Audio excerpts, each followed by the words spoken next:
En el norte de África acaba de reavivarse un conflicto armado que llevaba casi 30 años dormido, pero siempre latente. Un conflicto que se menciona poco o nada en España o América Latina, a pesar de que muchos de sus protagonistas tienen como una de sus lenguas maternas el castellano. Mi padre en aquellos momentos y mi hermano fueron en busca de agua. Fueron y no hemos vuelto a verlos desde el 12 de febrero de 1976. Entonces la mina explotó, yo perdí la memoria durante unos instantes, me encontré a unos 7 metros de donde estaba, en pie, con la mano sangrando, con la otra sujetándola así. Sé que la guerra no es algo bueno, dar sangre, pero por mi patria doy mi vida. Si hace falta que doy mi vida y se queda mi tierra liberada, lo doy, sin duda. A finales de octubre, milicias saharauis y partidarios del Frente Polisario bloquearon el paso a través de Guerguerat, utilizado por Marruecos. En respuesta, el gobierno marroquí envió sus tropas a la región para reabrir el tráfico y el intercambio de disparos que siguió fue prácticamente inevitable. Frente Poliqué, los Saharacomo, Guerguedonde, no tengan vergüenza si no están familiarizados con el tema, porque lo más habitual es no estarlo. Por eso preparamos este video, y no solo para ustedes, sino sin falsas modestias también para nosotros mismos. Ahí les va.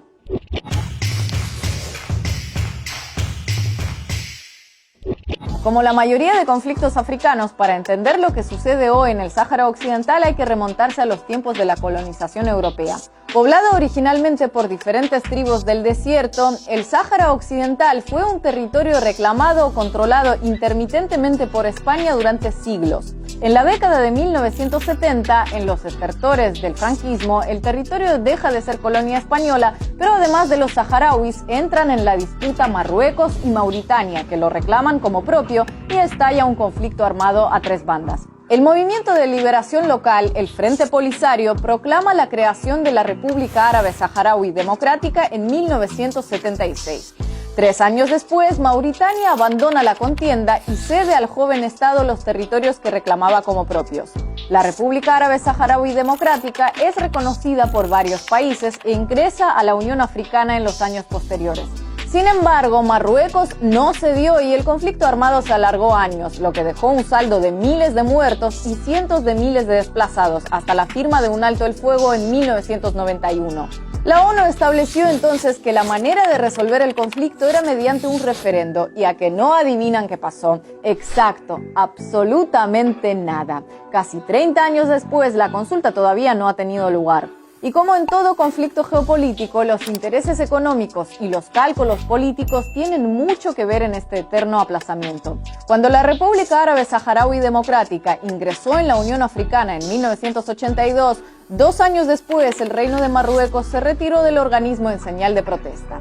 Pero tras esa pataleta inicial, las autoridades marroquíes comenzaron a recuperar terreno a base de fuerza, alianzas y sobre todo desgaste. El territorio en disputa es en gran parte desértico y Marruecos sabe que el tiempo juega a su favor por su mayor fuerza económica, militar, diplomática y hasta demográfica. Mientras Marruecos supera los 36 millones de habitantes, la población saharaui estimada no llega al medio millón. Internacionalmente, Marruecos siempre ha buscado alinearse con las grandes potencias occidentales, en buena parte para ganar apoyos en este conflicto.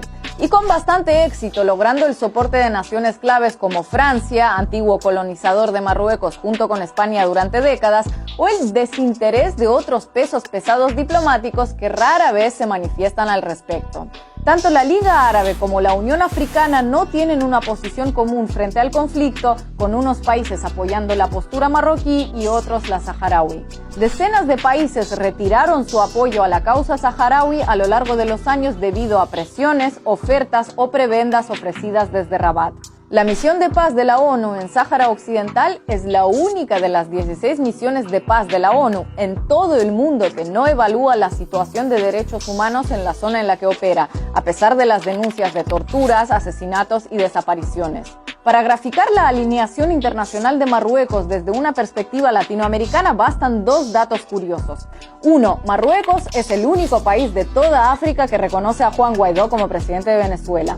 2. Cuando Jeanine Áñez se autoproclamó presidenta de Bolivia, entre sus primeras medidas diplomáticas estuvo cortar relaciones con la República Árabe Saharaui Democrática. Pero tal vez el mayor éxito de Marruecos haya sido lograr que su vecino europeo no haga lo que le corresponde como antigua potencia colonizadora, según el Comité Descolonizador de la ONU. Porque en 1975, España, más preocupada con su transición postfranquista, se lavó las manos con el Sáhara Occidental.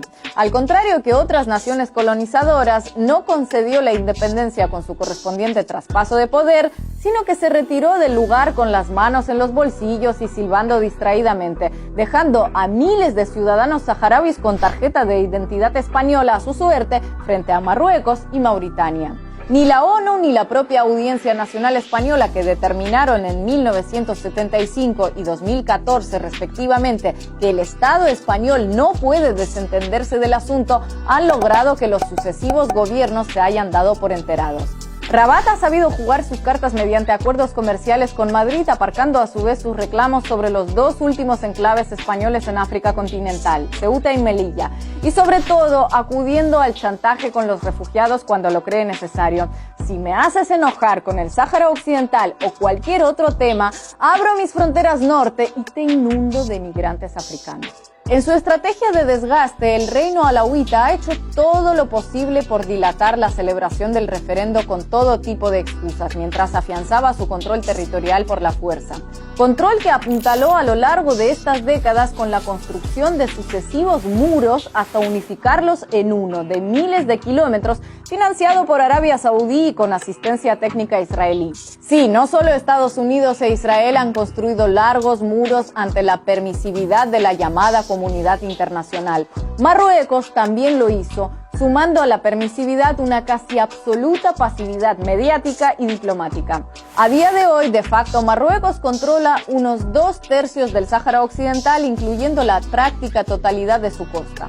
Más de 1000 kilómetros de costa del litoral marino repletos de caladeros de pesca que explota la Unión Europea gracias al acuerdo que alcanzó con el reino marroquí, a pesar de que un tribunal europeo dictó que las aguas del litoral saharaui debían quedar excluidas al no pertenecer a Marruecos. Además, en el aparentemente improductivo desierto del Sáhara Occidental, Marruecos saca jugosos dividendos de las abundantes minas de fosfato con el que se elaboran fertilizantes. Es decir, las dos principales fuentes de riqueza del territorio saharaui no benefician en nada a sus habitantes, de los cuales decenas de miles viven en campos de refugiados en su propia tierra o en países vecinos.